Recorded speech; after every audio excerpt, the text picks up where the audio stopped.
আসসালামু আলাইকুম। Hello everyone, কেমন আছেন সবাই? আশা করি মহান আল্লাহ তাআলার অশেষ রহমতে ভালো আছেন। আমি আলহামদুলিল্লাহ ভালো আছি।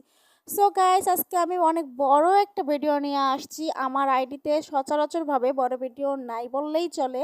আর আমার ইচ্ছে হলো যে না, আমি আমার রান্নাগুলো আপনাদের কাছে শেয়ার করি। কথা বলার ফাঁকে ফাঁকে আমি কিন্তু গরম তেলের মাঝে গরম মসলা, পেঁয়াজ কুচি, আদা, হলুদের ফাঁকি, মরিচের ফাঁকি, জিরা গুঁড়া এসব কিন্তু দিয়ে নিয়েছি এবং এটি ভালোভাবে কষিয়ে নেব। একটা কথা বলতে আমি কিন্তু ভুলে গিয়েছি, আগে থাকতেই আমি কিন্তু মুরগির গোস্তের মাঝে হলুদের ফাঁকি, মরিচের ফাঁকি দিয়ে মেখে নিয়েছি এবং 1 ঘন্টা রেখে দিয়েছি। এতে করে গোস্তটি খেতে ভালো লাগবে এবং স্বাদ লাগবে। এরপর মশলা মাখা গোস্তগুলো মশলার মধ্যে আবার ঢেলে দেব। তারপর সুন্দর মতো কষিয়ে কষিয়ে দেখেন আস্ত বড় রসুন দিয়ে দিব। আমিও সবাইকে আরেকটা কথা বলি, আমরা যেহেতু উত্তরবঙ্গের মেয়ে, আর উত্তরবঙ্গের মানুষরা কিন্তু অনেক বেশি করে মুরগির গোশত